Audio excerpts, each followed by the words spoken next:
Bismillahirrahmanirrahim. Assalamualaikum warahmatullahi wabarakatuh.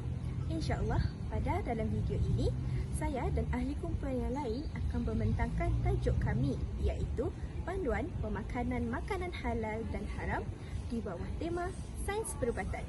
Seperti yang kita tahu, dalam Islam telah menggariskan panduan pemakanan yang halal, baik dan juga makanan yang haram.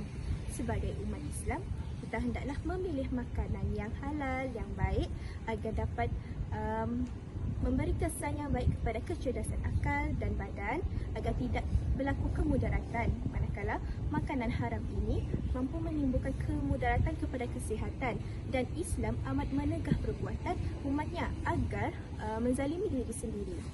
Secara amnya, semua makanan adalah halal, melainkan terdapat dalil yang menjelaskan maksudnya ialah haram. Dalil pensyariatan makanan halal. A'udzubillahi minasyaitonirrajim. Ya ayyuhallazina amanu kulu min thayyibat ma razaqnakum washkuru lillahi in kuntum iyyahu ta'budun. Surah Al-Baqarah ayat 172. Pemakanan yang halal ini bukanlah semata-mata kepada aspek makanan, tetapi ia juga mementingkan kepada sumber kandungan makanannya yang baik, cara pengendaliannya tidak bercampur dengan haram, dan juga peralatannya suci daripada najis. Kami telah mengemukakan beberapa objektif kajian. Yang pertama, mentakrifkan konsep makanan halal dan haram menurut Islam. Yang kedua, mengenal pasti jenis makanan yang dikategorikan makanan halal serta haram dari sudut pandangan Islam. Yang ketiga, menghuraikan secara terperinci kesan dan hikmah pemakanan halal dan haram kepada individu. Jom kita lihat konsep jenis makanan halal dan haram, kesan, hikmah dan kesimpulannya. Konsep pemakanan dalam Islam merangkumi 3 hukum. Yang pertama, halal. Halal bermaksud makanan tersebut boleh dan harus dimakan menurut hukum dalam syariat Islam. Yang kedua, haram. Haram bermaksud hukum dalam Islam menetapkan makanan tersebut ditegah dan dikeji untuk dimakan. Yang ketiga, syubhah. Syubhah bermaksud makanan tersebut berada pada tahap kesamaran pada hukumnya, sama ada halal ataupun haram. Terdapat satu hadis Nabi SAW yang menyebutkan tentang halal, haram dan syubhah, iaitu hadis yang ke-6 daripada hadis 40. Manakala konsep pemakanan yang diamalkan dalam Islam ialah halalan thayyiban, yang bermaksud makanan tersebut halal dan memberi manfaat kepada kesihatan tubuh badan manusia. Contoh yang boleh diambil bagi makanan yang halal dan thayyiban ialah buah tamar. Kerana buah tamar ialah satu makanan yang halal dan memberi manfaat kepada kesihatan tubuh badan manusia. Nasuha, nak tanya, apa jenis makanan halal dan haram? Tiba-tiba saya terfikir pula pasal tu.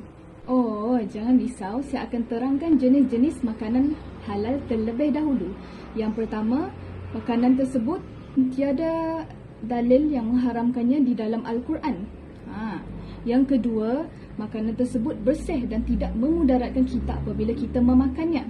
Yang ketiga, binatang tersebut adalah binatang yang halal dimakan seperti kambing, kerbau. Tapi binatang tersebut hendaklah disembelih dengan nama Allah terlebih dahulu.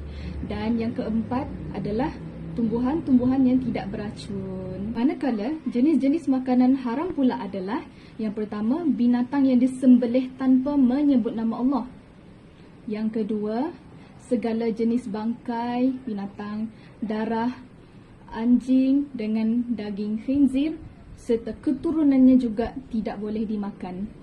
Yang ketiga adalah makanan yang beracun dan memudaratkan. Dan yang keempat adalah memakan harta anak yatim dengan cara yang terlarang. Seterusnya, kita beralih pula kepada kesan-kesan makanan halal dan haram terhadap tubuh badan manusia. Yang pertama, saya akan berkongsikan kepada anda semua mengenai kesan makanan haram terhadap tubuh badan manusia. Okey, terdapat 5 kesan makanan haram terhadap tubuh badan manusia. Yang pertama, makanan haram seperti daging babi dapat menyebabkan keracunan makanan terhadap badan seseorang. Yang kedua, makanan haram juga dapat merosakkan hati dan akal fikiran seseorang. Yang ketiga, makanan haram juga dapat menzalimi diri seseorang itu. Yang keempat, makanan haram juga menyebabkan solat seseorang itu menjadi sia-sia. Dan yang terakhir, makanan haram dapat merosakkan keturunan keluarga. Daripada kelima-lima kesan makanan haram terhadap tubuh badan manusia, dapat saya simpulkan bahawa kandungan makanan haram ni dia memberi impak yang sangat tinggi terhadap tubuh badan manusia, dan dia sangat memudaratkan kesihatan seseorang itu. Jadi bila kita makan makanan haram dan dia menyebabkan seseorang itu akan jatuh sakit. Contoh makanan daging babi. Kita tak tahu apa yang terkandung dalam daging babi. Okay, seterusnya kita beralih pula kepada kesan makanan halal. Okey, kesan makanan halal yang saya kaji ada 5. Yang pertama, makanan halal mempunyai vitamin dan zat besi yang membantu organ dalaman. Contohnya seperti sayur-sayuran yang memberikan kekuatan otot kepada seseorang. Yang kedua, dijauhi sebarang penyakit bahaya. Contoh seperti oat. Kalau kita makan oat, kita macam menjaga tubuh badan kita daripada penyakit. Yang kedua, terhindar daripada akhlak mazmumah. Apa yang kita makan membentuk pribadi seseorang individu itu. Okay, yang ketiga, memelihara kesihatan jasmani, rohani dan pada setiap individu. Maksudnya terhindarlah seseorang itu daripada sebarang penyakit. Bila kita makan makanan haram, bila kita makan makanan halal, jadi badan kita insya-Allah badan kita terhindar daripada sebarang penyakit berbahaya. Okey, kesan makanan halal yang terakhir iaitu makanan halal ini membantu melancarkan sistem pencernaan manusia.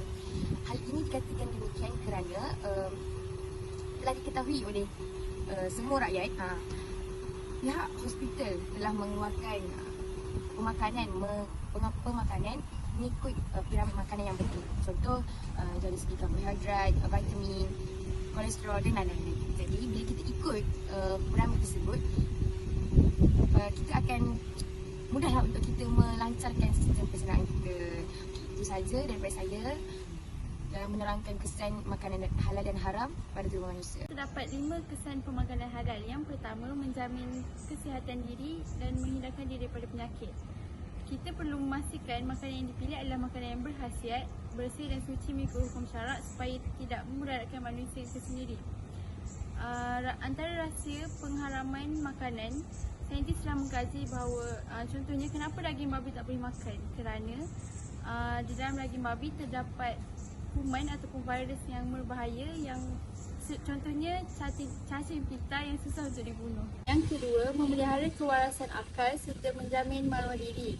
Kalau kita makan makanan yang baik, kita akan tolong melakukan perkara yang baik. Jadi maruah diri kita akan terjaga. Kita juga dengan maruah agama.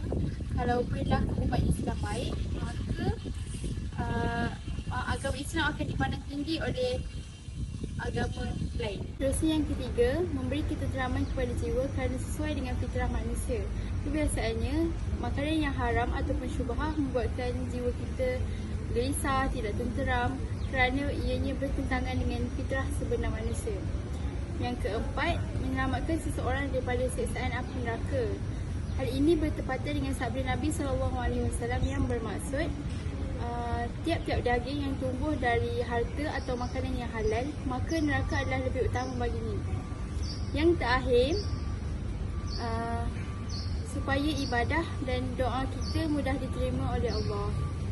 Sebagai kesimpulan, setiap umat Islam itu wajib mengambil makanan yang halal dan menjauhi segala makanan yang haram kerana ia boleh memudaratkan kesihatan dan mengakibatkan kepada akal dan badan. Jadi, makanlah makanan yang baik kerana ia mampu mempengaruhi sifat